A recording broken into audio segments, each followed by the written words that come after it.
오늘 변호사님 나오신다니까 네. 벌써부터 국민들이 많이 이렇게 기다리고 있습니다. 아이고, 감사합니다. 네, 시청자 여러분 반갑습니다. BJ 톨입니다. 야, 여러분들 오늘 정말 여러분들이 너무나 좋아하시고 또 너무나 기대를 많이 하시고 또 대한민국에 지금 이분이 없으면 안 될 정도의 그 정말 대한민국에 어떻게 보면 영웅이라고 할 수 있는 고영주 변호사님, 예, 자유민주당 대표 모시고 오늘 대한민국의 현실에 대해서 그리고 앞으로 어떻게 나가야 될 방향에 대해서 한번 낱낱이 리얼하게 들어보는 시간 갖도록 하겠습니다. 예, 변호사님 안녕하세요. 안녕하세요. 네. 감사합니다. 네.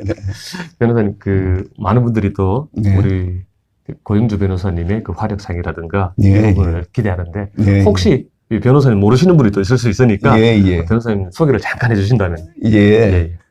자유민주당 대표로 있는 고영주 변호사입니다.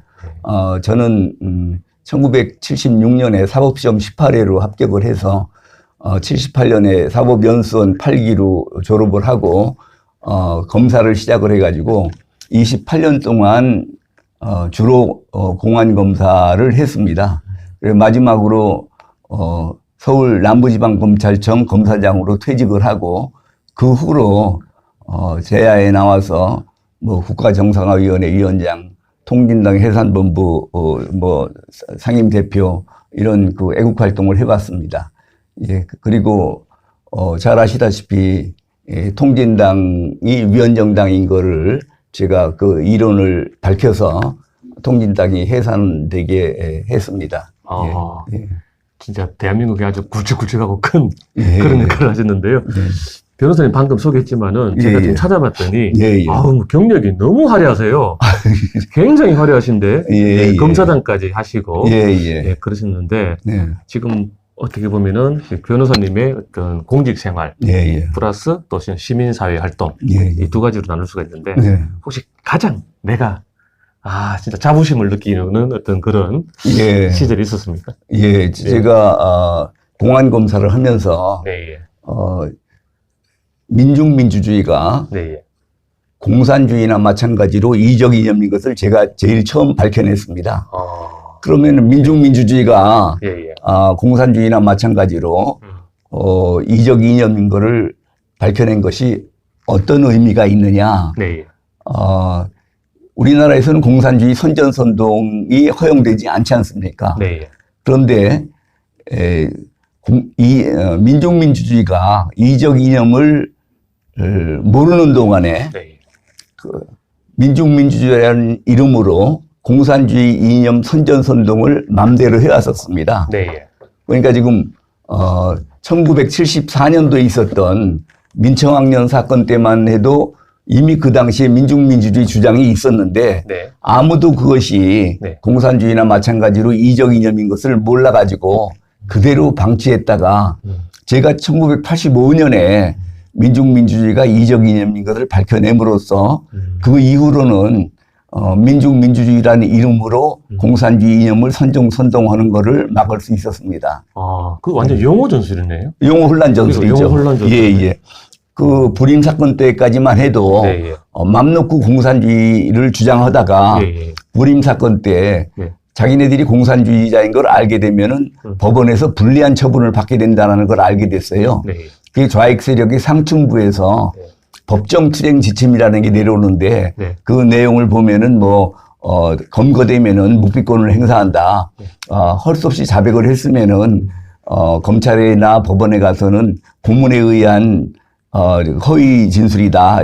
이런 식의 이제 내용들인데 가장 중요한 것이 자신이 공산주의자인 것은 절대로 밝히면 안 된다. 그런 게 이제 법정 투쟁 전술인데 그래서 이제 이 불임 사건 이후에는 우리나라 운동권 애들이 자기가 공산주의자인 것을 밝히지 않고 민중민주주의라고 주장을 해왔었는데 제가 그 민중민주주의라는 것이 이적 이념인 것을 밝힘으로써 그 다음에는 민중민주주의자인 것도 못 밝히게 됐죠. 그래서 이제 그 다음에 이제 또 용어 혼란 전술을 쓴 것이 진보적 민주주의자다. 진보적 민주주의. 그게 이제 통진당이 해산된 것이 진보적 민주주의를 주장해서 해산된 거거든요. 그래서 통진당이 주장하는 진보적 민주주의가 바로 민중민주주의를 얘기하는 것이고 네. 그게 바로 변형된 공산주의 이념이라는 걸 제가 밝혀서 네. 그래서 통진당이 해산되게 하는 근거를 제가 만들었습니다. 아, 네네. 어떻게 보면은 지금 현재 예. 뭐 반국가 세력이라고 윤석열 대통령께서는 그렇게 예, 예. 명령을 하셨는데 맞습니다. 그 사람들 입장에서는 예. 고영주라는 분이 예, 예. 자기들의 완전히 민낯을 맞습니다. 완전히 꿰뚫고 있으니까 맞습니다. 저 사람 제거해야 되겠다. 그렇게 이렇게 아마 할 것 같은데. 그렇습니다. 아. 그러니까 제가 예, 예. 방송문화진흥회 이사장에 예, 됐을 때 네. 방송문화진흥회 이사장이 그게 무슨 벼슬이라고 예. 저를 쫓아내려고 아. 전 민주당이 더불어민주당이 전부 거당적으로 덤벼들어서 저를 제거하려고 그랬지 않습니까? 네, 예. 제가 이제 또 제 자랑을 좀 한다 그러면은 예. 전교조가 표방하는 참교육이 참교육. 그게 이적 이념인 것을 제가 또 처음 발견해냈고 또 한총련이 네. 이적 단체인 거를 제가 처음 적용을 해가지고 예. 한총련을 해산시켰습니다. 그래서 그래서 하여튼 우리나라 네. 공안 검찰의 역사에서는 전설이시네. 제가 큰 역할을 했습니다. 아. 예, 예. 참교육도 그 전교조의 참교육도 그 속에는 이 공산주의. 참교육이 뭐냐면은 네. 일본 교육 황폐화의 주범이라고 그러는 네. 일본 교원도조가 쓰는 참 진짜 진교육을 네. 우리말로 번역해서 참교육이라고 네. 그러는 건데 네. 그러면 과거의 교육은 왜 거짓 교육이고 네. 지네들이 교육이 왜 참교육이냐. 네. 이 사람들 주장을 보면 이렇습니다. 학생들 대부분 네. 부르주아의 자식은 드물고 네. 대부분 민중계급의 자식이고 이 학생들이 나중에 사회에 나가면은 그 중에서 부르주아가 되는 사람은 극소수고 네. 대부분이 민중계급이 될 텐데 네. 민중계급의 자식이고 또 앞으로 민중계급이 될 학생들한테 자본가를 위한 네. 부르주아 교육, 예. 자본주의 교육을 시키는 건 이건 가짜 교육이다. 네. 그럼 어떤 것이 진짜 교육이냐? 민중이 주인이 되는 나라를 만드는 능력을 키워주는 교육, 네. 민중혁명 역량을 키워주는 교육이 진짜 교육이다. 그래가지고 참교육이라고 이름을 붙인 겁니다. 그런데 그 당시 학부모 대부분은 네. 이 참교육이라는 의미를 잘못 이해를 해가지고 참교육이 촌지 안 받는 교육, 네. 무슨 체벌 없는 교육, 네. 뭐 그렇지 않으면은 학업 위주가 아닌 인성 네. 교육 이런 것들로 오해를 해가지고 전교조에 대해서 열렬한 지지를 보냈었는데 전교조 자기네들은 한 번도 참교육이 그런 학부모들이 생각하는 그런 교육이라고 자기네들이 주장을 한 적도 없고 또 물론 자기네들이 인민혁명 역량을 민중혁명 역량을 키워주는 교육이 참교육이라고 자백을 한 적도 없습니다. 네. 그래서 그동안에 전교조가 이렇게 거의 무방비 속에서 저렇게 맘 놓고 커질 수 있었는데 최근에는 그래도 전교조에 대한 견제가 많아져 가지고 요즘은 많이 줄어드는 것 같습니다. 네. 그래서 변호사님께서 네. 전교조의 실상과 네, 저들의 참교육 속에 들어가 있는 그 진짜 원래 목적 이런 것들을 다 이제 말씀하시니까 우리 많은 학부모 단체에서도 이제 깨닫고. 그런데 제가 이렇게 설명을 드리면은 문제가 뭐냐면은 이게 걔네들의 선전 이론이거든요. 그러니까 지금 민중의 주인이 되는 나라를 만드는 능력을 키워주는 교육, 민중혁명 역량을 키워주는 교육이 참교육이다 그러면은 정말 민중계급의 자식이고 앞으로 민중계급이 될 학생들한테 그러는 게 맞겠다라고 잘못 오해를 할 수가 있어요.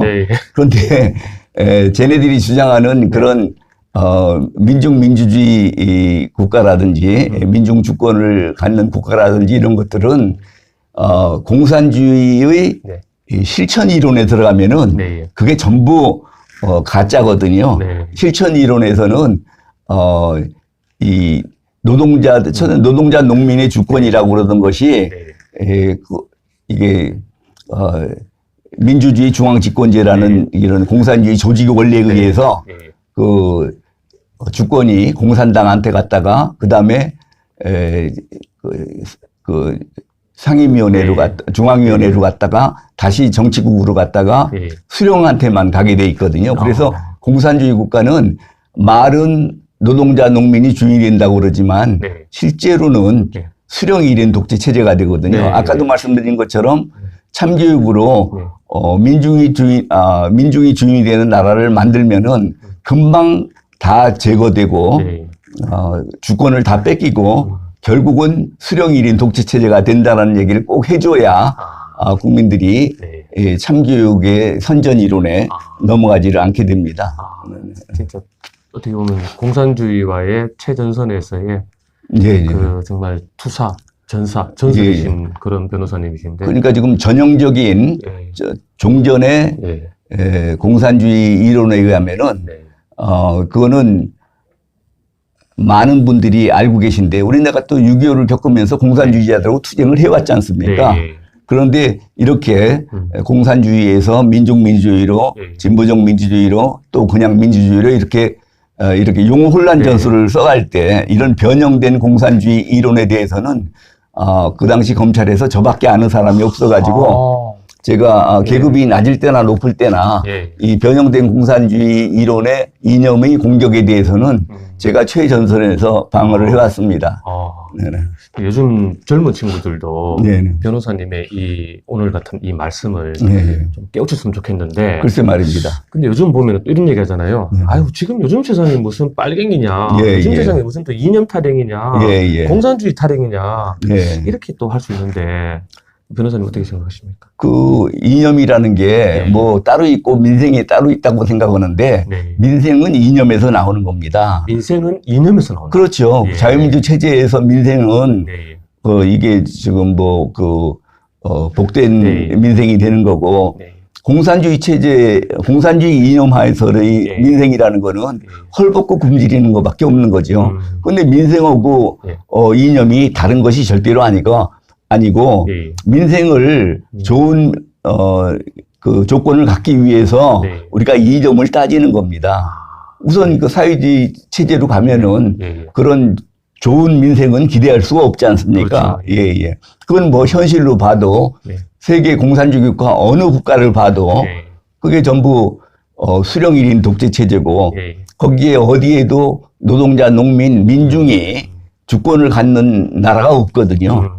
지금 뭐 우리나라가 지금 이렇게 그 6.25 때 세계에서 제일 못 사는 나라에다가 이렇게 10대 부국이 되고 또 6대 강국이 되고 이렇게 된 거는 우리가 자유민주 체제를 선택을 했기 때문에 그렇게 된 거거든요.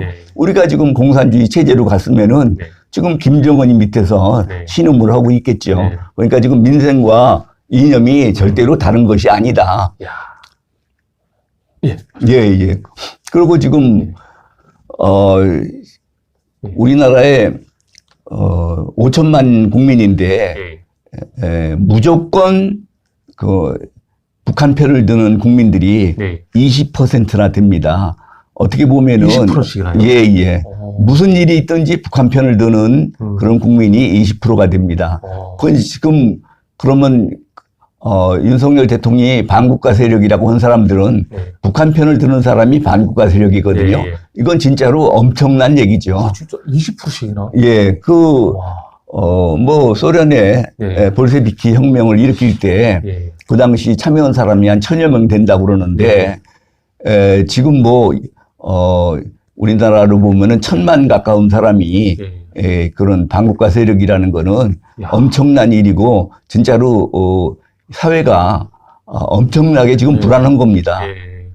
다행히 그래도 우리가 버텨나가는 거는 한미 동맹이 있어서 맘 놓고 쟤네들이 폭력혁명이라든지 그런 걸 시도하지 않기 때문에 그래도 여태까지 버티고 있는 건데 국가 장래로 봐서 이런 반국가 세력이 20%나 된다는 거는 정말로 심각한 문제죠.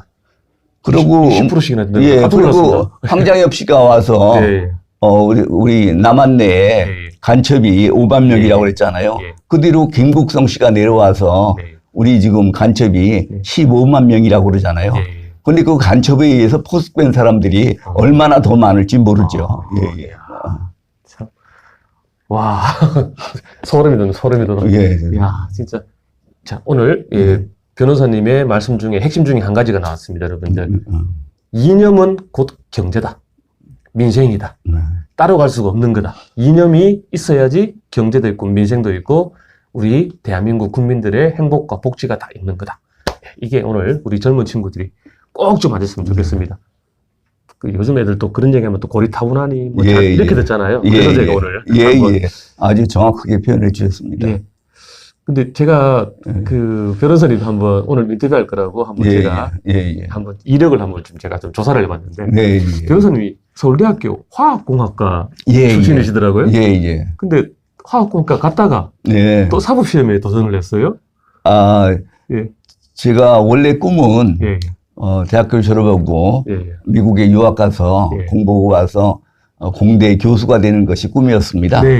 그런데 제가 대학교 3학년 때 아버지가 돌아가셔가지고 그 아버지 사업을 제가 물려받고 싶은 생각은 추호도 없었는데 그냥 버려둘 수가 없어가지고 제가 대학교 3, 4학년 때 사업을 험해서느라고 대학교 4학년 성적이 제대로 안 나왔습니다. 그래서 장학금을 받을 수 있는 성적이 안 돼서 결국은 이제 교수가 되는 꿈은 접었고 그대로 이제 군대에 입대를 해가지고 3년 동안 군대 생활을 하는 동안에 제가 근무했던 임지가 그 광주에 있는 전투병과 교육사령부 내에 포병학교 교장실에 있었습니다. 근데 그전에는 이렇게 휴대폰 같은 게 없었기 때문에 장군하고는 언제든지 연락이 돼야 되는데 그래서 장군 사무실에 당번병 둘이 교대로 하루 종일 사무실을 지켜야 되는 일이었습니다. 근데 그 당시에 저는 이제 이등병 달고 쫄병으로 갔고 고참은 이제 제대 말년이 되니까 틈만 나면 나가고 싶어 하고 그래서 뭐 저야 뭐 그래도 이계기업체 사장을 하다가 이등병 달고 나가고 싶은 생각도 없고 그래서 이제 선임 보고 나가라고 그러고 주로 이제 사무실을 저 혼자 지켰는데 그러다 보니까 심심하잖아요. 그래서 뭐를 읽을까 하다가 보니까 제가 사업을 하면서 보니까 법을 좀 알아야 되겠더라고요. 그래서 이제 법책을 공부를 했는데 장군 사무실에 있으니까 휴가를 갈 수가 없습니다. 그런데 15회 사법시험을 보는데 다른 사람들이 사법시험 보러 간다 그러니까 휴가를 주더라고요. 그래서 뭐 너만 사법시험 보냐? 나도 사법시험 본다 해가지고 그러니까 정말로 휴가를 주더라고요. 그래서 가서 이제 사법시험 그때 1차 시험을 봤는데 그 당시에 서울법대 출신들도 10명에 1명꼴밖에 1차 시험에 합격을 못했는데 제가 어떻게 합격이 됐습니다. 그러니까 이제 그 당시 이제 서울법대에 나오셔서 15회 합격하신 선배가 이제 자기 친구들은 10명에 1명꼴로밖에 1차 시험 합격을 못했는데 어떻게 네가 군대에 있으면서 그걸 합격을 했냐. 너 한번 고시강부 한번 해봐라. 그래서 그냥 그 당시에는 대수롭지 않게 들었는데 그 후에 제대하면서 뭐를 할까 생각을 하다가 그 당시까지는 제가 재수를 한 번도 안 했으니까 한 번 재수했다고 치고 1년 정도 투자해보는 것도 괜찮겠다 싶어가지고 그래서 이제 사법시험 공부를 하게 됐습니다. 몽테스키웨의 저서 법의 정신. 그러니까 제 주변에 법을 한 사람들이 아무도 없어가지고 제가 어떻게 하면은 우리나라 법을 알 수 있는가. 그런데 이제 법이 뭔지를 알고 싶어가지고 책방에 가서 보니까 몬테스키의 법의 정신이라는 책이 보이더라고요. 법의 정신이니까 저걸 보면은 뭐 법을 좀 알겠나 해가지고 봤더니 전부 삼권 분립에 관한 얘기만 있더라고요. 그래서 그 다음에 이제 그거 가지고는 도저히 저게 안 돼가지고 가보니까 또 법철학이라는 책이 있더라고요. 그래서 법철학을 읽어보니까 또 법철학도 전부 풍토와 법과의 관계 이렇게 돼가지고 우리 실상에 쓰이는 법하고는 상관이 없고 그래서 그 다음에 가서 보니까 법학 통론이라는 책이 있더라고요. 법학 통론을 보니까 거기에 이제 헌법, 민법, 형법 해가지고 쭉 이제 법칙이랑 이게 나오더라고요.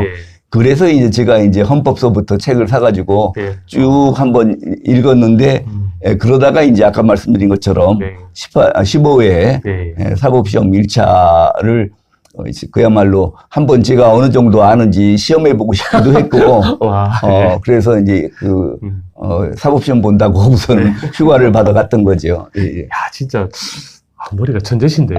그런 건 아니고요. 누구나 다 할 수 있습니다. 네네. 예, 그리고, 그러니까, 참여정부 시 2006년. 예. 참여정부는 노무현 정부인데, 예. 이때 남부지검장을 끝으로 옷을 벗었다. 예. 이때 보면은 이제 노무현 정권이 보복을 했다, 나한테. 노무현 정권 5년 내내 핍박을 받다가 더럽다고 하면서 검사를 그만뒀다. 뭐 이런 얘기가 있는데. 노무현 정부가 들어서면서, 제가, 제거 대상 10걸에 올랐습니다. 제거 대상 10걸? 예, 검찰에서 제거 대상 10걸. 근데 그 중에 이제 7명은 검사장급이고, 검사장이 아닌 사람이 3명이 있는데, 검사장이 아닌 사람 그 3명 중에서는 제가 최고참이었어요.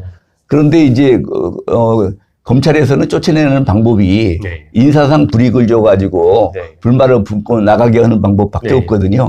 그래서 이제 고참 검사장을 초임 검사장 자리로 보낸다든지, 그래가지고 이제 검사장들 7명은 다 나갔고, 그 다음에 검사장 아닌 사람 3사람은 전부 이제 고검으로 보내가지고 삥삥 돌리다가 스스로 나가게 하려고 그랬는데, 저도 원래 이제 그 고검에 가서 그냥 뺑뺑이 돌릴 상황이었었는데 그 당시에 이제 우리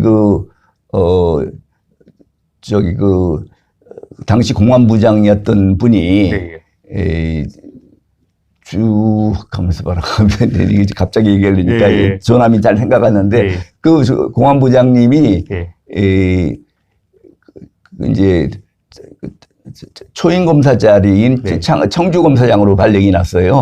그러니까 그분이 그만둘 생각을 하고, 근데 총장님은 김영삼 정부 때 김태정 총장님이 김대중 정부에도 계속 있는데 저분은 계속 있는데 왜 내가 책임을 져야 되나? 그래가지고 이분이 이제 총장님한테 항의를 하고서는 사표를 낼 생각으로 총장님실로 갔습니다. 그래가지고 총장님한테 아니 우리가 대검 공안부가 김태정 공안을 했지 재공안을 했습니까? 그래서 왜 그 총장님은 그냥 계신데 제가 책임지고 나가야 됩니까?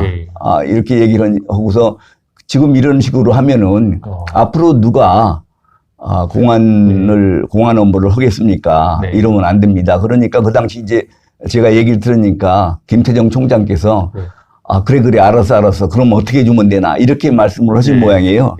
그러니까 이제 주검사장께서 미리 생각했던 그런 반응을 전혀 기대하지 않고 갔다가 총장님한테 항의하고 이제 사표 내고서는 떠나려고 그랬는데 그런 이제 총장님이 이렇게 순수하게 나오니까 그럼 어떻게 하면 되느냐고. 그러니까 이제 하신 말씀이 그러면은 저는 이미 발령이 났으니까 청주검사장 부임을 하겠습니다. 그 대신에 검찰 공안의 상징이라고 할 수 있는 고영주 검사하고 또 다른 분 검사 한 분을 총장님께서 책임지셔 주십시오. 그런 거예요. 근데 그러니까 김태정 총장이 알았어 내가 책임질게. 그러니까 주검사장님을 달래느라고 이제 그렇게 해가지고 그래서 이제 저는 다 고검에 가기로 돼 있었는데 김태정 총장이 그 당시 이제 법무부 검찰국장인 신 검사장님한테 전화를 걸어가지고 고영주는 살려주라고 그러니까 그분이 이제 검찰 인사위원회에서 원래는 이제 고검을 가게 돼 있었는데 고영주가 일을 열심히 한 거지 정치적으로 유착이 된 건 아니지 않느냐. 그래가지고 저만 빠진 거죠. 그래서 그야말로 구사일생으로. 야, 근데 어쨌든 노무현 정부에서 노무현 정부가 검찰을 굉장히 싫어했단 말이죠. 그렇죠. 검찰을 갖다가 개혁하려고 그때부터 했는데 그때 개혁 이제 대상에 10명 중에 한 명. 10명 중에 하나죠. 그럼 다 제거됐는데. 그 9명은 다 제거됐고 제거됐는데. 저만 남았죠. 그런데 그러고 있는데 이제 문재인 정권이 된 거예요. 네. 그러니 딴 사람은 다 제거되고 네. 저만 하나 남았는데 네. 그러니까 이제 제가 유일한 청와대 비토 대상이에요. 인사에서. 네. 하여튼 그래서 이제 아니 그 당시에 노무현 정부 때도 문재인이 민정수석하고 비서실장도 하고 있잖아요. 그러니까 네. 저기 김대중 정부 지금 착각했다. 네. 김대중 정부 때 예. 내가 제거 대상 10거리였는데 김대중 때 살았고. 거기에 이제 착각이 예. 됐어요. 예. 이제 노무현 정부 들으니까 지가 하나 딱 남았잖아요. 그렇죠. 예. 그러니까 유일한 비토 대상, 청와대의 비토 대상. 김대중 정부 때부터 검찰에 제거해야 될 대상 10명. 네. 근데 유일하게 살아남으셨는데 그게 이제 그 다음에 노무현 정부가 딱 되니까 그때 당시에 청와대에 또 문재인이 있었죠. 그게 그때 이제 그 민정수석이 문재인이었고 그래가지고서는 하여튼 그 당시에 딴 사람들은 위에서 한 15명이 검사장들이 옷을 벗으니까 아래에서 막 2기씩 3기씩 이렇게 승진을 영전을 해가는데 저는 전국 고검 차장을 다 비워놨는데 그 광주 고검 차장을 갖다가 대구 고검 차장으로 보내고 사실은 그때 제가 이제 옷을 벗으려고 그랬었죠. 그런데 이제 검찰 선배들이 인사라는 게 그런 게 아니다. 조금만 더 지켜봐라.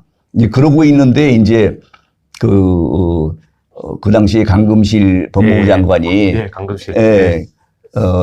전화를 했더라고요. 그래서 아침에 대구 고검에 근무를 하고 있는데 고영주 검사장님이시죠? 저 강금실이에요. 그러길래 내가 강금실 장관이 이쁠 리가 없잖아요. 그래도 그렇다고 왜 그러시냐고 그랬더니 언제 서울에 올 기회 없으신가요? 그랬더니 그래서 내가 이번 주일은 내가 약속이 있어서 못 가고 다음 주일에는 올라간다고. 그랬더니 그러면 그때 올라오시면 좀 봬요. 해가지고선 이제 만났죠. 서울지검 앞에 이제 한식당에서 만났는데 취지가 그거예요. 하여튼 자기는 그 첫 번째 인사는 나를 이제 대구고검으로 날린 인사는 이제 청와대하고 국정원에서 짜준 대로 한 건데 요번에 자기가 이제 검찰을 알고 나서 첫 번째 하는 인사라 적재적소에 사람을 배치하고 싶다. 그래가지고 하여튼 그 당시에 각 분야의 전문가들을 전문 그 자리에다가 앉히는데 뭐 정동기 수석 같은 경우는 이제 그 보호국장으로 하고 또 하여튼 그런 식으로 이제 강력부장은 이제 강력 전담을 했던 분한테 하고 저는 그 사람들한테 전부 물어보니까 대검 공안부장을 누가 해야 되느냐고 물어보니까 전부 하나같이 고영주 검사장이 해야 된다고 한다는 거예요. 대검 공안부장. 대검 공안부장을. 난 지금 갈 길을 못 찾고 고검 차장으로 전전하고 있는데 그래서 저보고 대검 공안부장을 좀 맡아달라고 그래서 뜻은 고맙지만 제가 이 정권 하에서 제가 대검 공안부장을 맡은들 제가 무슨 일을 할 수 있겠습니까? 말씀 고맙지만 제가 사양하겠습니다. 근데 지금 뭐 검사가 좋은 자리 가고 싶어가지고 다들 난리인데 장관이 허라는 것도 안 하니까 이게 뭐 어색해졌죠. 그래서 그 자리에서 끝났는데 그래서 이제 그 얘기는 끝났는가 보다 했더니 그다음 이제 며칠 후에 강금실 장관한테서 다시 전화가 왔어요.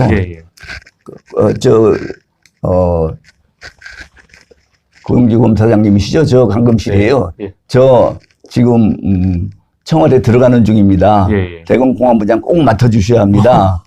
그런데 내가 거절을 했었는데, 그렇죠. 다 해놓고서는 청와대 들어가고 있는 중이라고 그러는데, 청와대하고 협의로 들어가는 거죠. 그런데 이제, 거기다 대고 지금 뭐라고 그러겠어요. 알겠습니다. 그랬는데 그날 저녁 때 다시 전화가 왔어요. 아이고, 죄송하게 됐습니다. 그런데 이제 그때 이제 청와대 6인 회의인가 7인 회의인가가 있는데, 그때 이제 문재인이가, 고영주 검사장은 아직은 이르다. 아직은 풀어줄 수 없다.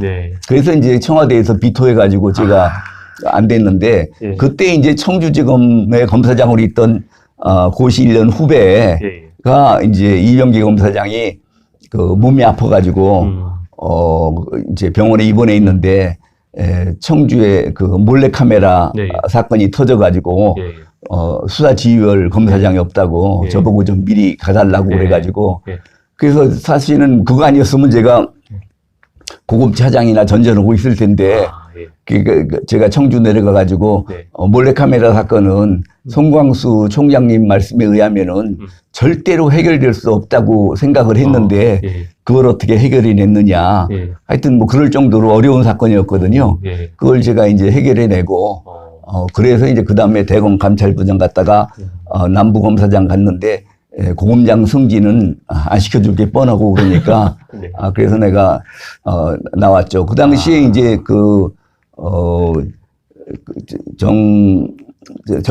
정상명 총장이 예. 검사장들은 어지간하면 자리를 안 내놓거든요. 예. 자리 만들기가 어려워요. 예. 그래서 근데 제가 스스로 나가겠다고 그러니까 아이고 검찰에 신선한 충격을 줬다고 그런 얘기를 듣고 제가 나왔습니다. 와, 진짜 지금 비하인드 스토리를 들으니까 야, 너무나 진짜 또 소름 돋는데 예.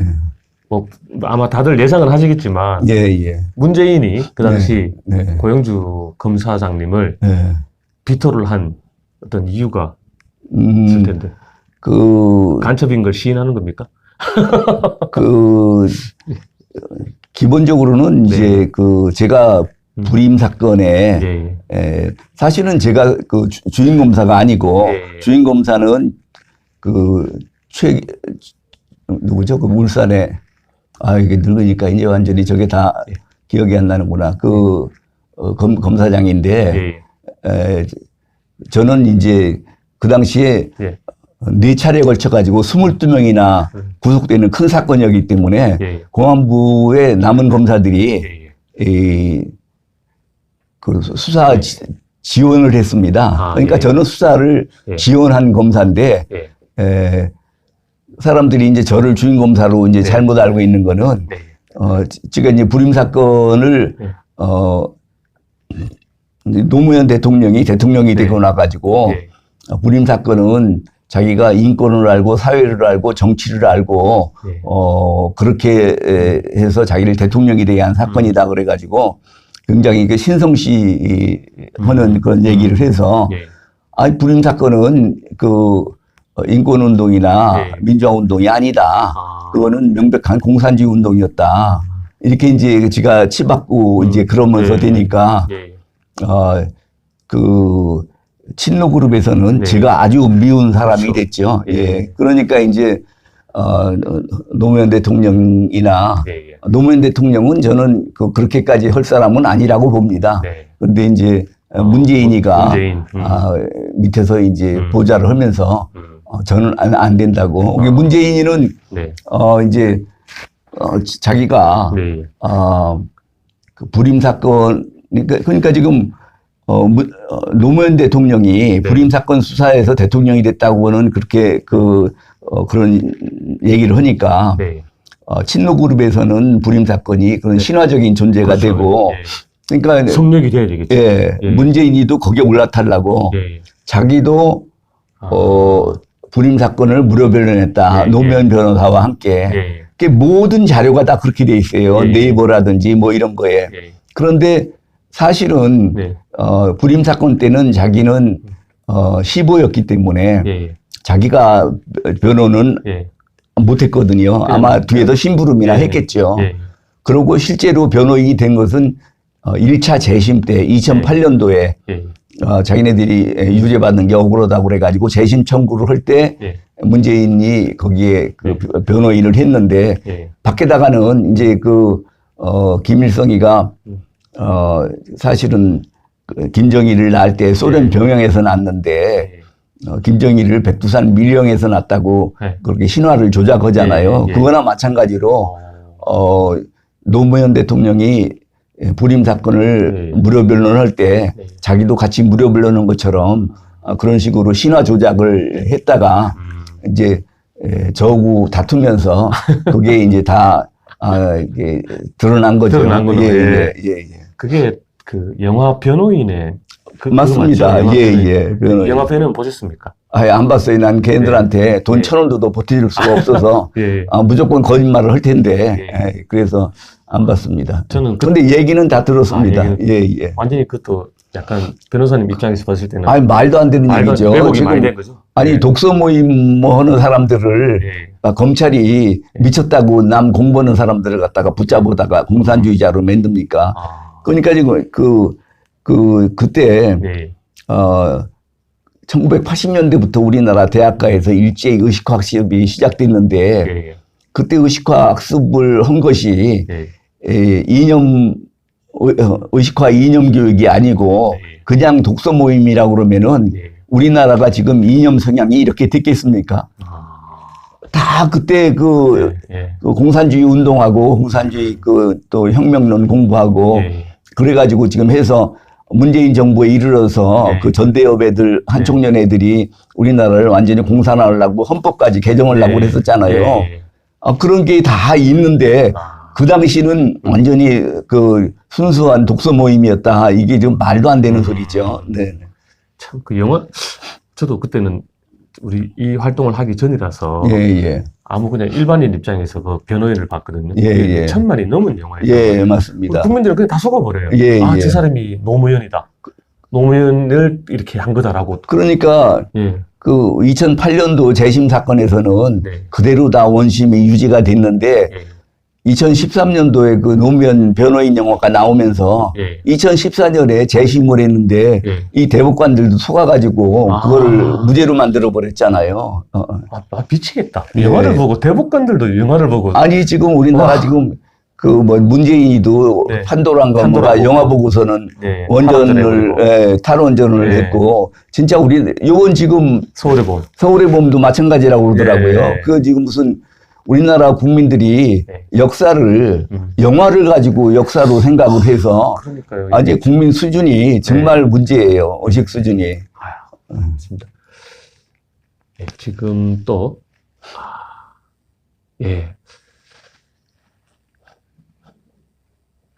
공안검사 선배 김기춘을 도와 박근혜 정부를 견인했다. 2012년에 방송문화진흥회 감사를 거쳐 통합진보당 해산 국민운동본부의 상임위원장을 역임했다. 맞습니다. 아까 말씀드렸죠. 통합민주당 해산 그러면은 고영조 변호사님께서 관련된 거는 제가 오늘 처음 알았습니다. 통합진보당. 통합진보당. 통진당 해산. 아까 말씀드렸죠. 그 이론을 저희가 구성해가지고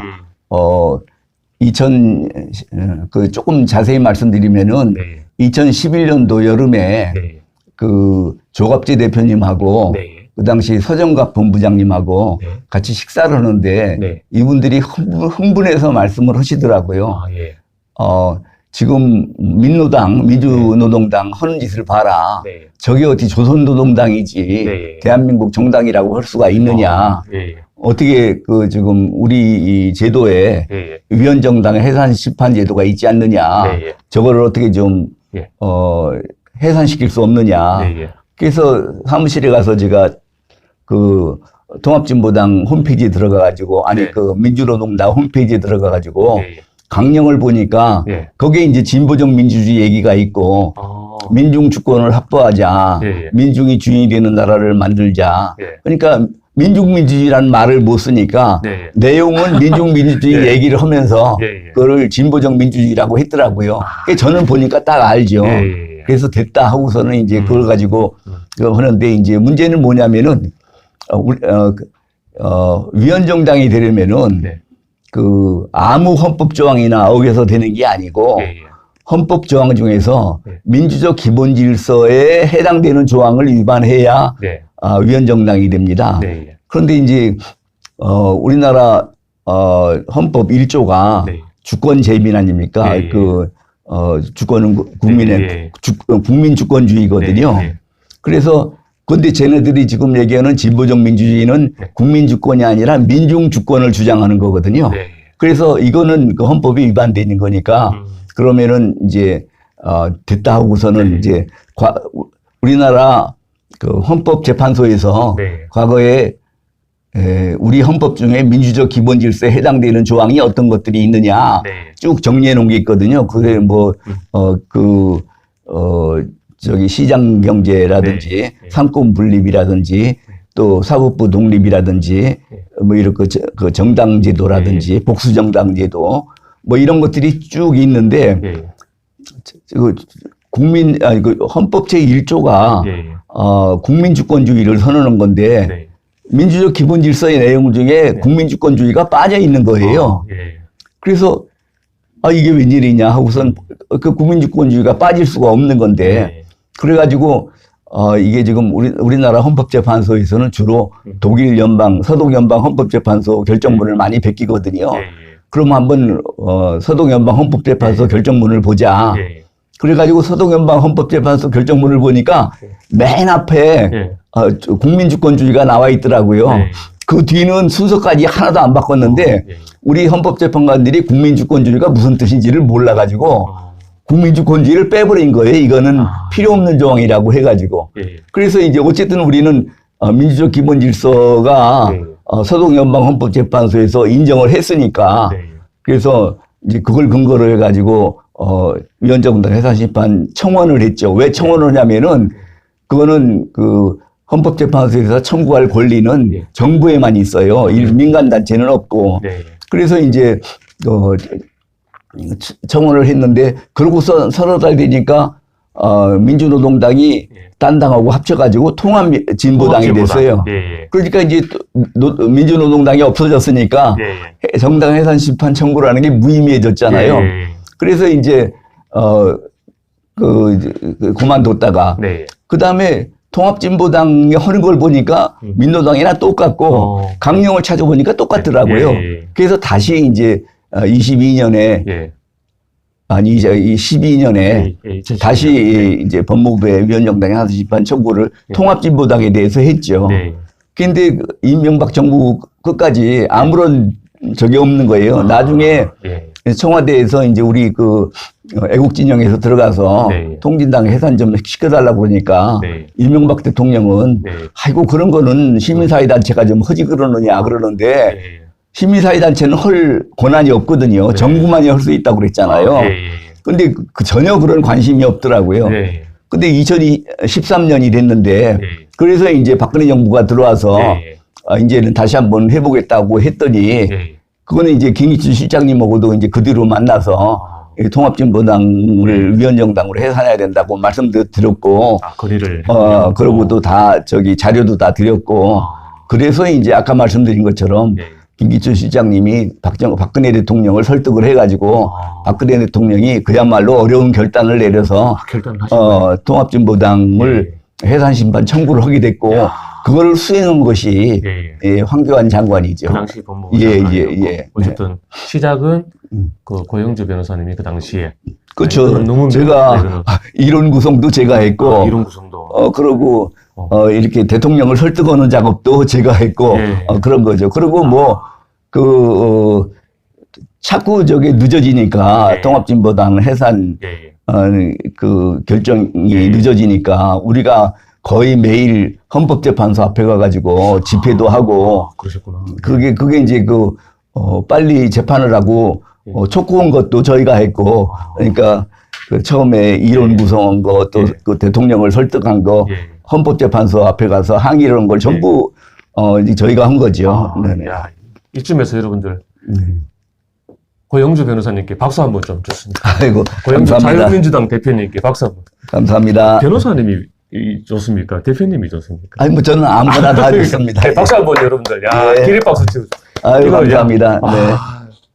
물론 그 당시 박근혜 대통령께서 결단이 있었겠지만 결단을 할 수 있도록 계속해서 불을 떼우고 건의를 하고 자료 구성 이게 이거 해산될 수 있는 이론 구성을 하고 또 집회를 하고 또 여론도 이렇게 만들어가고 그 당시는 우리 애국 진영이 지금처럼 이렇게 막 사람들이 많이 모이고 할 때가 아니잖아요. 주로 이제 엄마 부대가 우리랑 같이 주옥순 대표님 헌법재판소 앞에 가서 집회하는 거는 주로 엄마 부대랑 같이 엄마 부대 가고 야 여러분들 이랬습니다. 여러분들 역사 그리고 혹시 이 이야기 나왔으니까 그 변호사님께서 예.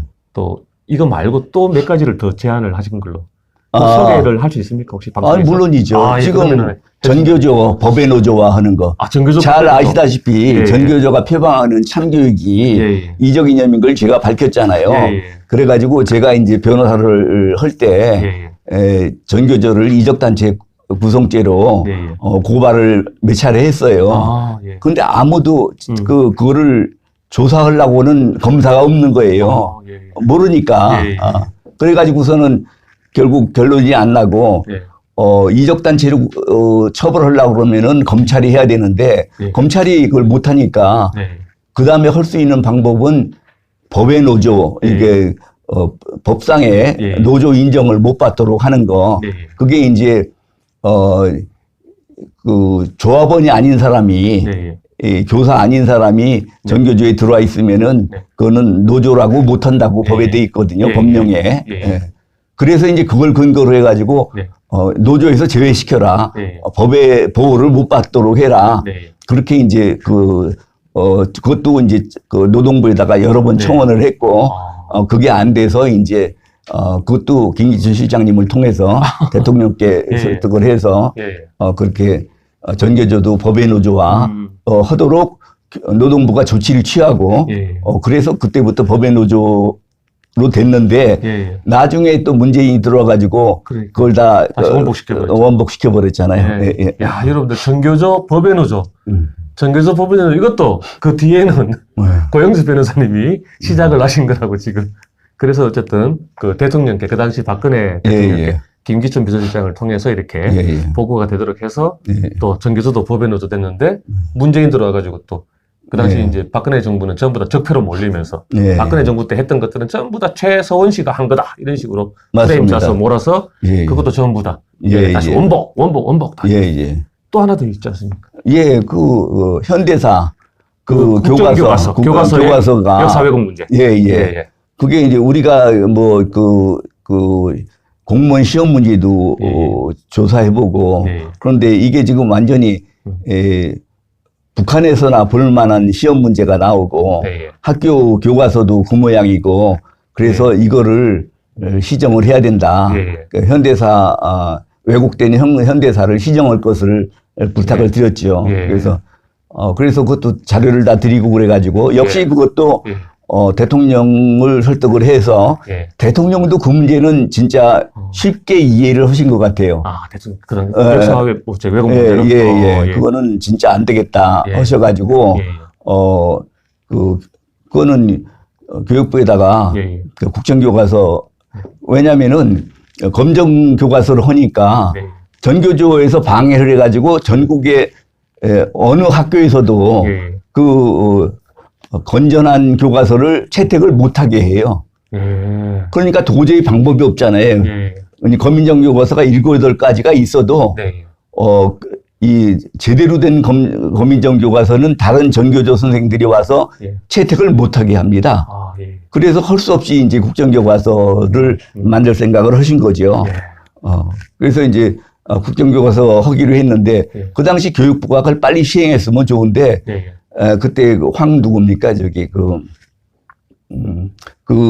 그분이 예. 미적미적 하다가 예. 문재인 정부 들어가지고 완전히 무효돼 버렸잖아요. 그러니까요. 예. 그때 국정교과서를 한다고 했을 때 그때 한참 박근혜 대통령의 탄핵 뭐 그런 시점하고 좀 겹치는 부분이 있고 예. 그리고 난 뒤에 박근혜 대통령 탄핵되고 난 뒤에 문재인 들어와서는 그 국정교과서가 다 그냥 없애버렸죠. 없애버리고 예. 대신에 촛불 그 교과서에 예. 촛불 집회만 딱 실리더라고요. 글쎄 말입니다. 예. 그러면서 문재인 완전히 뭐 영웅으로 만드는 그런 책으로 바뀌어버렸어요. 예. 와, 야 어쨌든 여러분들 예. 대한민국에서 꼭 필요한 세 가지를 그 주인공이 지금 고영재 변호사님이었었습니다, 여러분들. 다시 한번 이 시점에서 박수 한번 다시 한번. 아유 감사합니다. 예, 네. 진짜. 앞으로 더 큰 역할을 하셔야 되는데. 예. 자, 지금 그렇게 하셨고요. 네. 또 이제 드디어 문재인은 공산주의자, 네. 그리고 노무현은 변질된 공산주의. 변형된. 변형된. 예, 예. 예, 요거 때문에 또 난리가 났었는데. 예, 예. 왜 이렇게 말씀을 하셨는지. 아까 말씀드린 것처럼, 네. 불임사건 관련자들이, 예. 이 단순한 무슨 뭐 인권운동이라든지 민주화운동이라든지 단순한 독서 모임이라든지 그런 게 아니고, 네. 명백한 공산주의 활동을 했거든요. 네. 그걸 제가 왜 어떻게 아냐면은, 예. 저도 그 당시에 이념 교육을 제대로 못 받고 공안검사가 됐기 때문에 예. 도대체 이 사건의 성격이 뭐냐 알아보려고 그 불임 사건 피의자 중에서 핵심 인물, 그걸 일피의자라고 그럽니다. 예. 그 일피의자가 이제 이름이 이상록이었는데 네. 이상록이를 제가 이제 불러가지고 물어봤어요. 네. 도대체 이게 지금 뭐를 하는 거냐 이게. 네. 그랬더니 그 이상록이가 하는 소리가 네.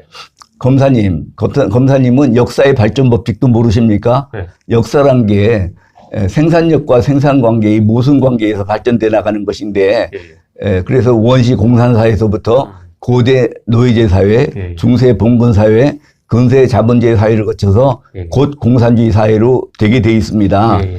역사가 바뀌면은 주역도 바뀌는 법이고 네. 지금은 검사님이 우리를 조사하고 계시지만 곧 도래하는 공산주의 사회에서는 우리가 검사님을 심판하게 될 겁니다. 헐. 예. 그래서 지금 그래서 진짜 그렇게 얘기했습니까? 물론 진짜 아니면 내가 말을 어떻게 만들어내겠어요. 곧 공산주의가 도래하면은 예. 오히려 저를 민중이 검사를 그렇죠. 심판할 거다. 그렇죠. 야. 그래서 그런 얘기를 그냥 검사 앞에서 했단 말이에요. 글쎄요. 예. 그래서 내가 하도 같지 않아서 아니 그렇게 역사가 공식적으로 발전하는 거라 그러면은 이게 이제 얘네들이 유물사관을 저한테 얘기한 거예요. 그 당시에 저는 유물사관을 잘 몰랐거든요. 그래도 하여튼 그 말 자체가 정말 말이 안 되는 것 같아서 그렇게 역사가 그렇게 공식적으로 발전하는 거라 그러면은 공산주의 사회들 왜 모순이 없겠느냐. 그 다음 사회는 어떻게 될 거라고 생각을 하느냐. 그랬더니 아직 공산주의 사회도 완전히 도래하지 않았는데 그 다음 사회를 논하라는 거는 언어의 유의입니다. 저희 가지고 장난하지 마십시오. 예. 그래서 내가 아니 나는 공산주의 사회가 되면은 살고 싶은 생각도 없지만 어쩔 수 없이 살아있다 그러면은 자네들 심판을 받아야지 어떡하겠느냐. 그렇지만 지금은 자유민주 체제고 나는 자유민주 체제를 지키는 공안검사이기 때문에 자네들을 조사해서 기소할 수밖에 없다. 이렇게 얘기를 했죠. 그런데 공산주의가 아니라고 그러면 어떡합니까? 이것 말고 어떤 공산주의가 또 있습니까? 그리고 이제 공산주의가 이제 분명한 것이 그 다음에 이제 문재인이 책에 보면은 뭐라고 돼 있냐 그러면은 그 당시 재판부가 선입견을 가지고 그 재판을 했다는 거예요. 그러면서 무슨 얘기를 드냐면은 하루는 재판부가 자기 보고 판사실을 좀 오라고 그래가지고 갔더니 자기 보고 영감 저놈들 보시오. 저거 완전히 빨갱이들 아닙니까? 그렇다고 이제 그 재판관들이 완전히 편견을 가지고 있다고 그렇게 이제 비난을 하고 썼는데 재판관들이 얼마나 놀랬으면 그때까지는 그런 주장을 하는 사람을 못 만나본 거거든요. 그런데 거기서 법정에서 맘 놓고 공산주의를 찬양하고 그러니까 이제 지금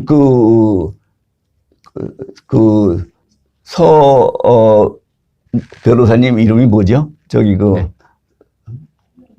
서 변호사님? 서석구 변호사님? 서석구 변호사님. 서석구 변호사님이 이호철을 무죄 내리신 분이거든요. 왜 그러셨을까? 그런데 이제, 그러니까 저쪽에서는, 그 서석구 변호사님이 아주 애국 판사다 뭐 해가지고 막 그거 했는데, 나중에 보니까, 얘네들이 자꾸 자기를 의식화시키려고 그러는 거예요. 그래서 보니까 이게 완전히 이제 북한 책을 읽게 하고 막 이렇게 보니까 이거 완전히 빨갱이들인 걸 알게 된 거예요. 그래가지고 이분이 기독교 신자잖아요. 그래가지고 자기가 후회를 하고 막 눈물을 흘리고 통곡을 하고서 얘네들 딱 끊고 그다음에 얘네들을 안 도와주고 이를테면 애국 활동을 하고 있잖아요. 이제 그게 불임 사건이에요, 그게. 맞아요. 불임 사건. 그러니까 명백한 공산주의 운동이죠. 그리고 우리는 걔네들 보던 책 이런 거 다 보니까 걔네들 노트 이런 거 보니까 다 공산주의 찬양한 것이 다 나와 있거든요. 그런데 이제 그러면은 노무현이 문재인이가 그거를 변호했으니까 공산주의자냐? 그거는 아니죠. 그건 아니고, 예. 변호는 누구나 해줄 수 그렇죠. 있어요. 예, 할 수 있는데 그 뒤로 얘네들이 평생 동지가 됐어요. 노무현, 문재인 불임 사건 애들이 평생 동지가 돼가지고 노무현이 문재인이 어디 선거에 하면은 쭉 와가지고 다 선거 지원하고 그러니까 여태까지 전혀 그 관계가 변하지 않은 거예요. 근데 이념이 다르면은 같이 사귈 수가 없어요. 아신지 모르겠는데. 그러니까 우리는, 그리고, 불임 사건 관련자는 그 당시에는 민중민주주의라는 얘기가 안 나왔거든요. 그러니까 그 당시에는 명백한 공산주의자였기 때문에 내가, 문재인은 공산주의자라고 내가 얘기를 할 수 있는 거죠. 그 뒤로 용어가 무슨 뭐 민중민주주의, 진보적 민주주의 바뀐 다음에 같으면은 이제 노무현이처럼 잘 몰라서 민중민주주의를 따라서 했다고 할 수 있는데 문재인은 학생 때부터 학생운동을 했고 또 걔네들한테 계속 도움을 받았고 평생 동지가 됐기 때문에 이거는 명백하게 공산주의자라고 제가 단정을 했죠. 근데 그것만 가지고 한 건 아니고 문재인이를 공산주의자라고 단정한 증거가 한 30여 가지 됩니다. 그게 뭐 주한미군 철수 주장했죠. 또 그리고 연방제 통일 주장했죠. 국가보안법 폐지 주장했죠. 그리고 뭐 자기 책에다가 진보적 민주주의야말로 우리 대한민국이 취해야 할 제도다. 그렇게 해서. 그러니까 그것만 해도 그것만 하면 끝나는 거죠, 뭐. 근데 30몇 가지 증거를 제시를 했어요. 공산주의자인 증거를. 재판받을 때. 야, 그래서 결국은 우리 전 국민들이 이제 알게 됐습니다. 문재인은 공산주의자. 그것 때문에 또 많은 또 이 탄압도 받으시고. 근데 저는 사실은 그게 전혀 문제가 안 될 거라고 생각했거든요. 이런 공인에 대해서는 특히 정치 지도자에 대해서는 그런 비판을 마음대로 할 수 있어야 되거든요. 그렇죠. 그것이 제 새로운 주장이 아니라 종전부터의 대부분 판례가 그래요. 그런데 이게 지금 상대가 고소인이 대통령이 되니까 이게 지금 법대로가 안 되는 거예요. 검찰에서도 자기네들이 무혐의 결정해가지고 책임지기가 싫잖아요. 법원에 넘길 테니까 법원에서 알아서 하라고 그러고. 공을 넘겨버렸구나. 공을 넘겨버리고. 또 법원에서도, 아니, 처음에 이제 민사 1심인데, 아니, 여기서도 그냥, 무조건 거기서는, 지가, 우리법연구회 애기 때문에, 김진환이라고 민사 1심 맡은 판사가, 그러니까 지가 믿기도 했겠죠. 거기는 뭐 재판도 안 하고 그냥 바로 판결 선고해서 3천만 원 배상하라고 판결했고. 1심에서는 유죄됐죠. 아니, 그 다음에 형사사건은, 그 훌륭한, 판사였어요. 이분은 무죄를 내리는데, 2심에 가서, 2심에서 유죄됐습니다. 최한돈이라는 판사가, 이게 지금 하여튼 우리를 속여가지고, 재판을 그냥, 속게 해가지고, 그래서, 징역 10월에 집행유예 2년 판결을 냈고, 그러니까 지금, 최한돈이라든지 민사 1심, 2심 맡은 애들은 다 우리법연구회, 국제인권법연구회 그런 애들이거든요. 다 김명수 체제하에서. 그리고 김명수 체제하에서죠. 어쨌든 최종적으로는 민사도 그렇고 형사도 그렇고 전부 다 변호사님이 승소하신 거예요. 다 승소했죠. 문재인 정권 하에서 김명수 사법부 체제 하에서 변호사님께서 승리를 거둬가지고 그 당시 우리 많은 애국 국민들에게 자유파 국민들에게 희망을 줬었습니다. 문재인하고 싸워서 이겼다라는 첫 번째. 근데 이제 그 당시 대법원에서 아무리 김명수 체제하지만 대부분 판례를 바꾼다라는 게 보통 문제가 아니었을 겁니다. 그러니까 이제 종전 판례에 맞춰서 그냥 무죄를 선고한 거죠. 그럼 문재인 씨가 사과를 좀 해야 되는 거 아니에요? 지금 양산에 계신 분 한번 얘기 좀 해주시죠. 아직 이런 방구도 없습니다. 이런 방구도 아니 그럼 손해배상이라든가 좀 해야 되는 거 아니에요? 우리가 이제 소송 비용 청구를 할 겁니다. 자, 하여튼 여러분들 대한민국 우리 자유우파 국민들이 굉장히 힘들었거든요. 스트레스도 많이 받고 그때. 근데 처음으로 문재인과 싸워서 승리를 거두신 분이라고 해서 우리 자유우파 국민들에게 희망을 줬던 분이 바로 고영주 변호사님입니다. 예. 아, 그 생각납니다. 보니까 제가 찾아보니까요. 변호사님이 저 좌파 진영에 정말 타겟이 많이 될 만한 글을 많이 하셨더라고요. 광화문 촛불 집회 참가자에 대해서 모든 민노총이나 정글전에서 동원된 사람들이다. 라는 발언을 해서 이거가지고 또 많이 힘드셨는데. 방송말진흥회 이사장을 때 그 이사회에서 저쪽에 우리 내가 국민의 뜻을 배반했느니 뭐니 이제 하니까 그게 어디 국민이냐 또 동원된 사람들이지. 맞습니다. 자, 어쨌든 이러니까 10적이 됐죠. 10적. 맞습니다. 10명의 제거 대상 중에 한 명은 된 것 같습니다.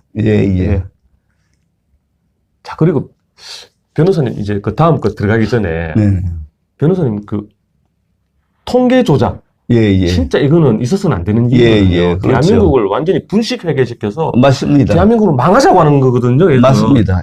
그런 엄청난 짓을 저리는 그 통계 조작에 대해서 고발을 하셨다고요? 그거 한번 좀 설명 좀 해주신다면. 저희가 그 공권력 공권력 감시센터라는 걸 만들었어요. 우리 다른 애국 진영에서. 그래서 이제 거기에 고발인이 필요하잖아요. 아무나 그런 걸 하려고 안 그러니까. 그렇죠. 그래서 이제 자유민주당하고 뭐 한변이라든지 이런 몇 개 단체가 거기서 이제 고발인으로 나서서 고발을 했습니다. 말씀하신 대로 통계 조작은 이거는 그야말로 나라는 망하더라도 이제 국민들한테 인심이나 어짜 분식센터 이제 분식 회계를 하는 거잖아요. 그래서 진짜로 그 엄중한 죄인데 그래서 이제 저희가 그걸 처벌해 달라고 했죠. 문재인이가 지은 죄가 뭐 그것뿐이 아니잖아요. 그렇죠. 뭐 완전 국사범이고 뭐한데 하여튼 여태까지 국사범인 것을 안 다뤄주니까 통계 조작이라도 우선 해라. 그렇게 하고 있는 거죠. 그 정도면 저는 제 방송에서는 제 혼자 방송할 때는 이거는 국가 반란죄다 이거는. 그렇죠. 이건 진짜 이거는 매국노다 이거는. 그렇게 격하게 이제 표현을 하거든요. 지금 맞습니까? 아니 지난번에 탄핵 때 그 헌법재판소에서 탄핵 결정이 안 나면은 민주혁명밖에 없다고 그랬잖아요. 그렇죠. 그 말은 그게 저기 그 내란 예비죄거든요. 그게 그런 자가 여러분들 대통령이 되었었습니다. 야, 근데 그런 자가 누구보다 저는 솔직히 잘 몰랐거든요. 잘 몰랐는데 변호사님은 이제 공안검사에 살아있는 전설이셨고 하기 때문에 반국가 세력, 주사파라든가 그 586 운동권 세력들이라든가 이 정책이 너무 잘하셨단 말이에요. 잘 알죠. 근데 그런 자들이 정권을 잡았다. 맞아요. 어떤 생각이 드셨습니까? 아니 그러니까 그 아까 김대중 정부 들어서 저를 제거 대상 10걸로 놓고 또 노무현 정부에서 유일한 비토 대상으로 놓고 하는 거 보고 특히 노무현 때 이제 그 불임 사건 애들이 많이 이호철이도 들어갔고 이호철. 그런데 아니 나는 공산주의가 안 된다고 주장을 했고 지네들은 공산주의가 된다고 주장을 했는데 그러면 지금이 공산주의 사회냐? 헌법은 그대로 있으니까 공산주의 사회가 아닌데 왜 내가 쟤네들한테 심판을 받아야 되느냐? 그거 생각하니까 그야말로 아주 뭐 속이 상했죠. 저는 뭐 인사 가지고 그렇게 별로 속상한 적은 없었는데 뭐 가면 가는 대로 이러면 되지 뭐 어디 자리가 특히 뭐 좋고 나쁘고가 있습니까? 그런데 이거는 내가 그 부당한 심판을 받고 있다고 생각하니까 내 주장대로 공산주의가 안 됐는데 공산주의가 된다고 주장한 사람들이 나를 심판하고 있으니까 이거는 뭔가가 문제가 있다. 그래서 보복이라고 생각하니까 내가 아주 견디기가 힘들었고 스트레스 장난 아닌데 그 당시에는 그만둔다고 생각을 했었는데 그 당시에 제가 변호사를 개업한다는 생각만 있었으면은 바로 그만뒀을 거예요. 그리고 변호사 개업을 했을 거예요. 근데 저는 평생 변호사를 한다는 생각을 못 해봤어요. 그래서 나가면 그러면은 나는 연금 받아먹고 산다 생각을 했는데 나중에 이제 주변에서 설득을 하고 뭐 하면서 보니까 아니 지금 뭐 검사장 승진을 못하는 사람도 많이 있는데 그런 사람도 다 참고 사는데 뭐 고검 차장 월급 받아서 먹고 사나 이게 지금 연금 받아서 먹고 사나 차라리 고검 차장 월급 받아서 먹고 사는 게 더 낫겠다. 네. 그래서 지금 그때 이제 사표를 안 내고 그러다가 나중에 이제 남부지검장 된 다음에는 내가 이제 고검장 승진이 되느냐 안 되느냐가 문제가 될 때이기 때문에 어차피 고검장 승진도 안 된다고 그러면은 검찰에 있어봐야 뭐 무의미하겠다 싶어서 제가 나온 거죠. 야, 진짜 지금은 그냥 이제 웃으면서 말씀하시지만은 그 당시는 진짜 변호사님이 뭐 그때 검사 시절이었고 너무 진짜 힘들으셨겠어요. 진짜. 와. 어쨌든 나라가 그래도 5년 만에 또 이렇게 바뀌어가지고 다행이라 생각됩니다. 자, 변호사님, 요 이야기를 이제 지금까지의 온갖 경험과 그리고 본인이 경고하시고 그리고 또 대한민국의 앞길을 위해서 책을 냈습니다. 과연 누가 공산주의인가? 라는 어떤 책을 이번에 내셨는데요. 요거를 한번 또 소개를 좀 이제 해야 될 것 같은데. 아유, 감사합니다. 자, 여러분들 다시 한번 과연 누가 공산주의자인가? 요거 서점에 팝니다. 서점에 파니까요. 자, 여러분들 대한민국 왜 철진한 이념 이렇게 자꾸 이제 프레임 짜서 하는데 아닙니다. 변호사님 말씀 들으면 지금도 현재 진행형이거든요.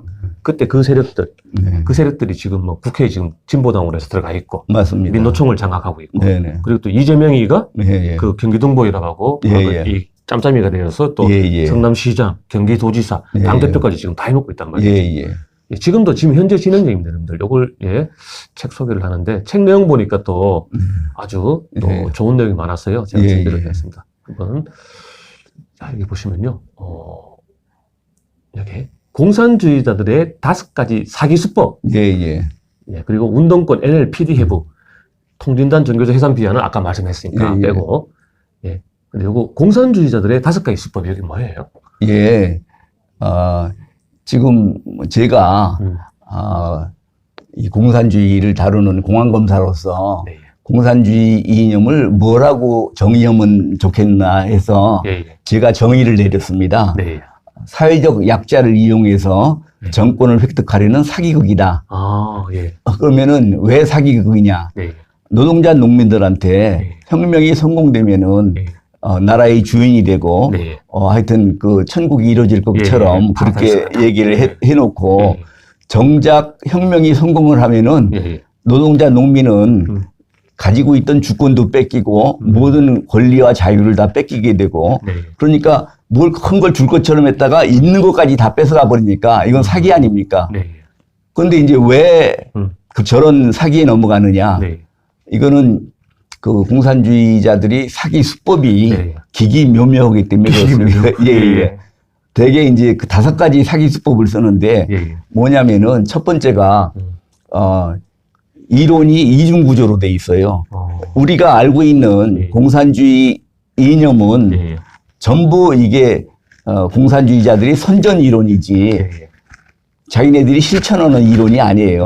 이를테면은 노동자 농민이 주인이 된다. 능력에 따라 일하고 필요에 따라 분배한다. 뭐 계급이 없는 사회다. 이런 거는 전부 선전 이론이에요. 그리고 실제로 그러면 실천 이론에 가서는 어떻게 되느냐?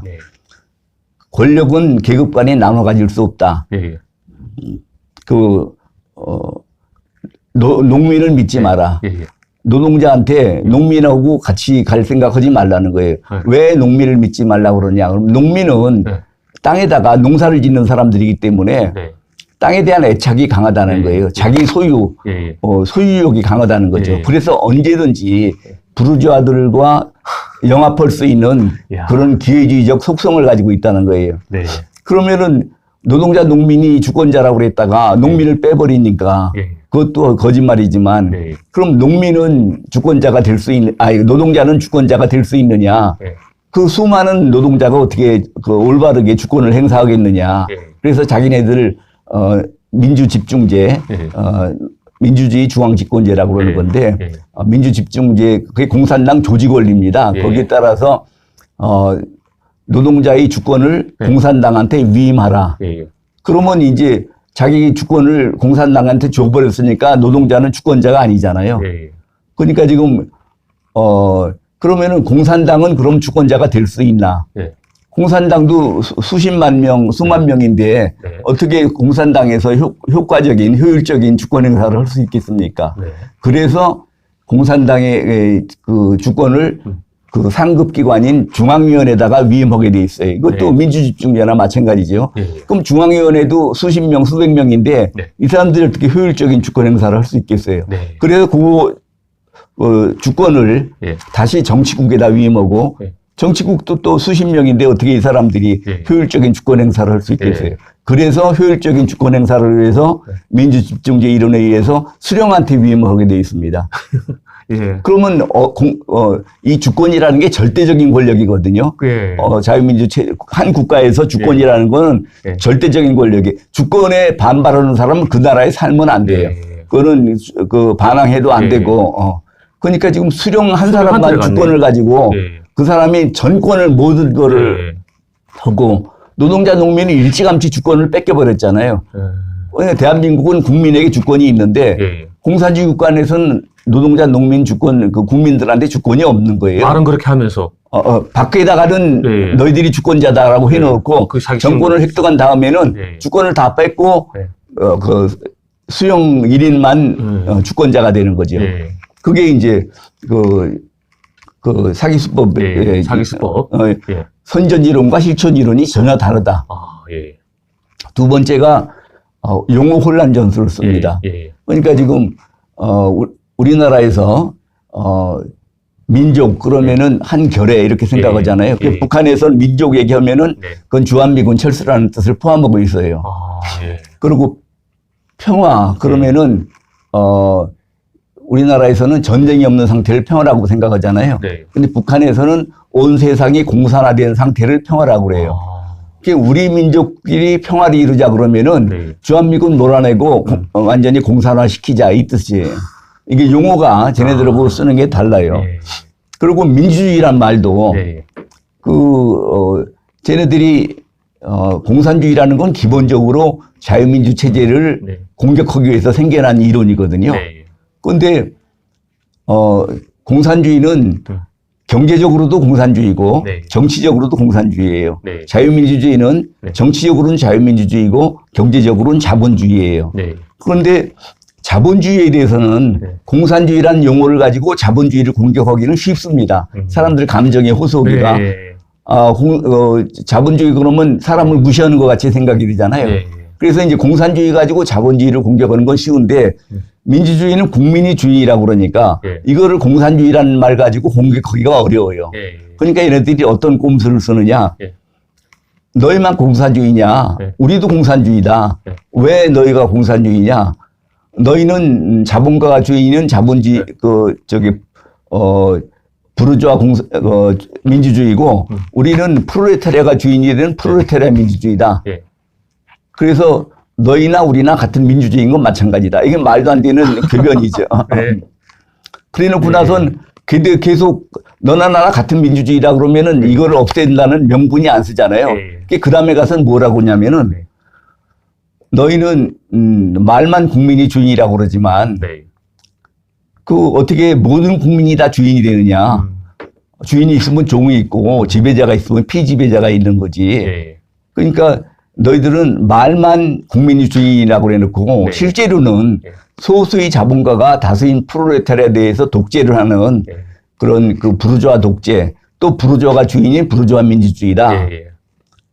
우리는 그래요. 어떤 계급이 다른 계급에 대해서 독재를 할 수밖에 없다 그러면은 네. 소수인 부르주아가 다수인 프롤레타리아에서 독재를 하는 것보다는 네. 다수인 프롤레타리아가 소수인 부르주아에 대해 독재를 하는 것이 네. 더 민주적이다. 네. 그래서 쟤네들 주장에 의하면은 네. 자유민주주의는 가짜 민주주의고 프롤레타리아 민주주의, 민족민주주의가 진짜 민주주의다. 이렇게 네. 주장하거든요. 아, 예. 그게 이제 용어 혼란 전술이죠. 예. 야.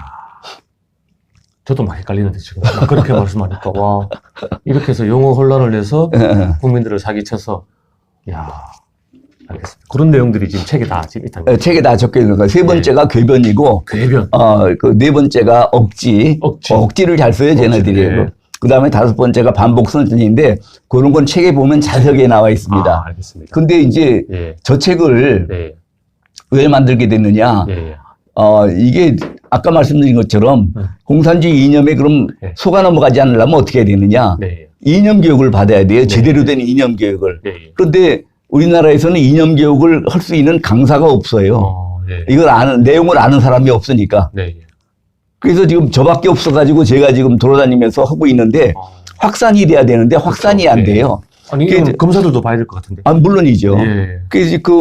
그래서 제 이런 강의를 하고 다니면은 사람들이 좀 이걸 책으로 좀 펴달라. 그런데 제가 천성이 게을러가지고 이게 쓰고 그러는 걸 못해요. 그랬더니 우리 사무총장이 여기서 아카데미를 하는데 제 강의를 몇 번 듣더니 이거는 전 국민이 꼭 알아야 된다. 맞습니다. 그래서 어느 날 갑자기 제 강의를 전부 녹취해가지고 와가지고 교정을 봐달라고 왔더라고요. 그래서 이제 제가 교정도 못 본다고 할 수는 없잖아요. 그래서 제가 이거 책을 펴내게 됐습니다. 그러니까 우리 사무총장님이 우겨가지고 이 책이 나왔습니다. 여러분들 이 서점이 파는 거잖아요. 물론이죠. 자, 네이버에서 과연 누가 공산주의자인가? 과연 누가 공산주의자인가? 이거 치면은 나오니까요. 많이 이렇게 좀 구매를 하셔가지고 좀 전파를 좀 해주시면 감사하겠습니다. 이 책 내용에 보니까 뭐 좌경의 실체, 그리고 자유체제의 현실과 대책, 자유와 연대 이렇게 지금 나와 있는데 지금 현재 대한민국 현실이 좀 힘든 상황인데 이 현실을 또 극복하기 위한 대책은 혹시 뭐라고 지금 보시는 거죠? 그러니까 제가 15강의 중에 지금 진지전이라는 얘기는 많이 들어보셨죠? 옛날처럼 얘네들이 프롤레타리아 혁명을 주장하는 게 아니라 진지전으로 해가지고 정권을 찾아야 된다고 지금 그렇게 주장을 하고 있거든요.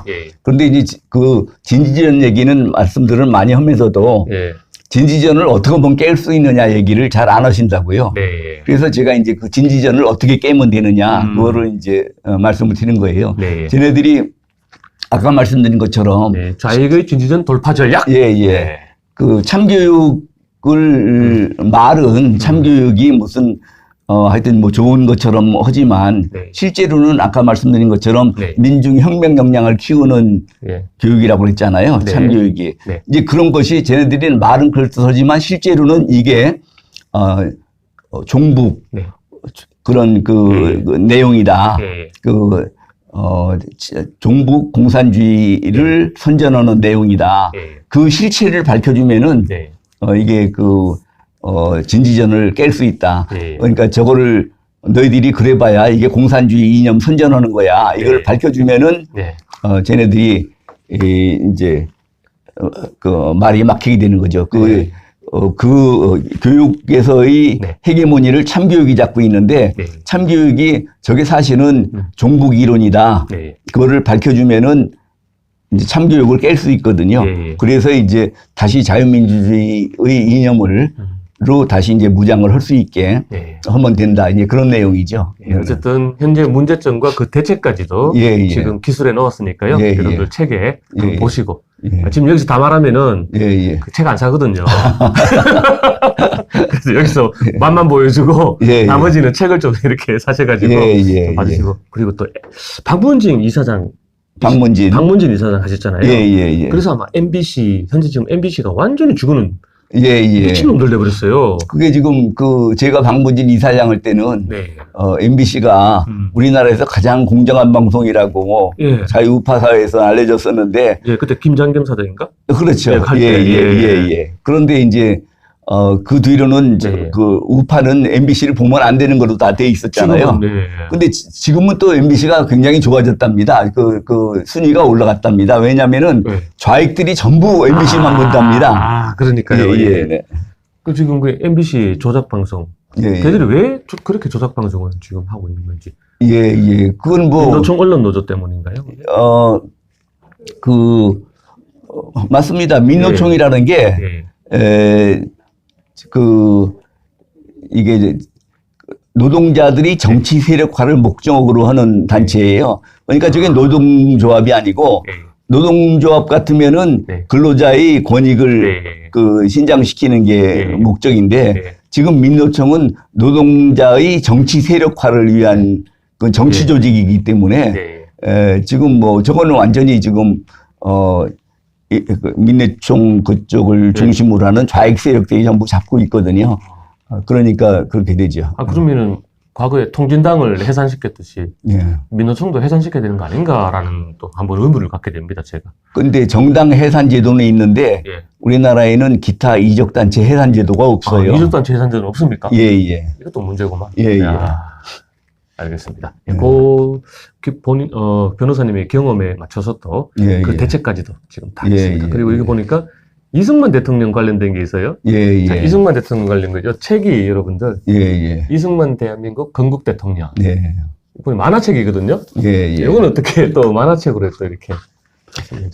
이게 굉장히 중요한 얘기인데요. 우리나라가 지금 이념 전쟁을 하고 있잖아요. 이념 전쟁이 따로 있는 게 아니라 역사 전쟁하고 겹쳐 있습니다. 근데 역사에서 패배를 하면은 이념도 패배하는 거예요. 그래서 지금 우리나라 좌익들은 우리나라가 대한민국이 태어나서는 안 됐을 나라라는 거예요. 그걸 증명하기 위해서 이승만 대통령도 친일파 독재자고 박정희 대통령도 무슨 독재자고 해가지고 이승만 대통령, 박정희 대통령을 공격하는데 전력을 기울이고 있어요. 그것이 얼마나 잘못됐냐면은 지난번에 주호영이 원내대표를 할 때 이를테면 국힘당의 원내대표죠. 그걸 하는데 자기 딴에는 더불어민주당을 공격한다고 그러면서 근데 문재인 치하할 때니까 그러면서 우리나라 지도자 중에는 이런 그 국민을 버린 지도자가 둘이 있다. 그러면서 하나는 임진왜란 때 선조가 국민을 버리고 도망갔다. 그러고 또 하나는 6.25 전쟁 때 이승만이 국민을 버리고 도망갔다. 그게 런승만이다. 그래가지고서는 비방을 하면서 문재인 보고도 너 국민을 버리면 안 된다. 그런 얘기인데 그런데 처음에 전제 조건이 잘못됐잖아요. 그래서 이건 이승만 대통령에 대한 교육을 전혀 못 받고 이승만 대통령에 관한 책을 한 권도 안 받고 이제 그런 그 무식의 결과거든요. 그래서 무식이 아니라 얘도 좀 간첩 같은데 주호영도 꾸락시 같은데 제대로 교육을 못 받은 거죠. 얘가 지금 그래도 명색이 이를테면은 국힘당의 원내대표를 하는데 원내대표가 또 대구에서 5선인가 4선인가 그래요. 글쎄 말이에요. 그런 자가 그래서 이거는 안 되겠다. 그래서 어른과 아이들이 다 같이 공부할 수 있는 만화책으로 보면 좀 쉽잖아요. 그래서 이제 저희가 이게 지금 그 윤서인 작가한테 윤서인 작가한테 이게 고려 5천만 원을 주고 5천만 원을 주고 이게 만든 작품입니다. 이승만 대한민국 건국 대통령. 이거를 읽으면은 이승만 대통령에 대한 오해를 다 불식시킬 수 있습니다. 알겠습니다. 자, 장시간 모시기 힘든 우리 고영주 대표님을 모시고 했는데요. 진짜 다시 한 번 더 여러분들 고영주 대표님께 박수 한번 좀 주시고요. 대표님 앞으로 계획에 대해서 한번 말씀해 주신다면. 혹시 윤석열 정권 하에서 지금 너무나 중요한 때인데 좀 한가를 맡을 어떤 그런 아니요, 저희가 지금 자유민주당을 맡았잖아요. 저희 생각은 저희가 누굽니까 이재명이가 되면 안 되기 때문에 윤석열 대통령이 당선되도록 하기 위해서 저희들이 최대한 애를 썼고 또 저희 생각에는 저희가 자유민주당을 하든 안 하든 간에 윤석열 정부가 성공한 정부가 안 되면은 이 다음에는 좌익 정부가 들어서게 되거든요. 그래서 윤석열 정부가 성공한 정부가 돼야 되는데 원래 저희 당의 이제 목표는 첫 번째가 종북 좌익 정권 종식이고 두 번째가 기회주의 가짜야당 청산입니다. 그 당시에 기회주의 가짜야당이라는 건 우리가 국힘당을 두고 한 얘기인데 그리고 세 번째가 자유우파 애국세력 대동단결 이건데 근데 지금 이제 종북 좌익 정권 종식은 됐는데 그 다음에 기회주의 가짜야당 청산을 하려고 보니까 윤석열 대통령을 지원하는 데가 그나마 국힘당밖에 없는데 사법부 그대로 있죠. 입법부 그대로 있죠. 행정부는 뭐 되다 말았죠. 네. 언론 그대로 있죠. 네. 그래서 국힘당까지 우리가 공격을 하면은 윤석열 대통령을 도와줄 세력이 하나도 없게 돼서 우리가 국힘당에 대해서는 가급적이면은 공격을 하지 않고 윤석열 정부가 성공한 정부가 되는데 방해를 하는 세력들에 대해서 저희가 공격을 하는 그거를 많이 해왔죠. 그래서 어쨌든 뭐 이거는 저희 당이 잘 되고 못 되고 간에 윤석열 정부를 성공한 정부로 만들어야 된다는 원칙은 뭐 틀림없고요. 그래서 그래도 저희가 이제 정당이라고 했기 때문에 총선에서 그 국회에 등원을 해야 되고 특히 이제 요새 국민들이 이 국회 개혁, 정치 개혁에 대해서 관심이 높지 않습니까? 지금 우리나라 국회의원들이 그냥 그 건국 이래 시종 일관 자기네들 특권을 늘리는 데만 아주 집중을 해왔어요. 아무도 방해를 안 하고 그냥 그래서 지금 우리나라 국회의원들이 권한은 전 세계에서 제일 많습니다. 그 뭐 미국이 우리보다 세비가 더 많다고 그러는데 그거는 국민소득을 따져보면은 우리가 단연 많고요. 그래서 국회개혁, 정치개혁을 해야 되는데 저희가 밖에서 아무리 국회개혁, 정치개혁을 외쳐봐야 안에서는 꿈쩍도 안 합니다. 자기네들 특권을 포기할 리가 있습니까? 그래서 저희는 다 이게 핑계대는 걸 법이 안 바뀌었다. 법을 바꿔야 된다. 근데 지금 어떻게 법을 바꿀 수 있느냐 이러고 핑계대잖아요. 근데 저희는 저희 당 후보를 뽑아주시면은 저희는 들어가서 법과 제도가 바뀌기 전에 그 저희 스스로 세비는 반만 받고 반은 국고에 반납한다. 그리고 보좌관은 9명 중에서 5명만 쓴다. 4명은 안 쓴다. 그리고 불체포 특권 등 모든 특권을 포기한다. 그래서 이제 그러면 이런 후보를 뽑아주면은 국회 개혁은 저절로 되는 겁니다. 그리고 정치 개혁을 위해서 너무나 무식한 국회의원들이 많지 않습니까? 뭐 학력이 짧다 이런 게 아니고 국가관도 없고 그래서 이제 저희는 저희가 아주 수준 높은 저기 자유민주 아카데미를 하고 있습니다. 그래서 이 아카데미를 수료한 사람에 한해서 공천을 준다. 공천을 주고. 그렇게 지금 해놓고 있습니다. 그러면은 저희 당 후보가 되면은 이런 그 자격을 갖춘 사람이 들어가서 스스로 이게 그 법과 제도가 바뀌기 전에 우리 특권을 스스로 포기하기 때문에 저절로 국회개혁 만일 국민들이 저희 당 후보를 많이 뽑아주시면은 다른 당도 안 따라올 수가 없거든요. 그러면 나중에는 제도적으로도 바뀔 수가 있는 거죠. 어떻게 보면은 매개의 역할을 하는 거죠. 맞습니다. 연못에 미꾸라지들이 막 있는데 매개 한 마리를 딱 풀어놓으면은 그 미꾸라지들이 매개한테 잡아먹히지 않기 위해서 막 도망다니다 보니까 이제 운동이 되고 살찐다 하는 그 이론인데 맞습니다. 그런 매개의 역할. 또 더 나아가서는 항공모함이 있으면은 그 항공모함이 어느 정도까지 예인선이 필요하거든요.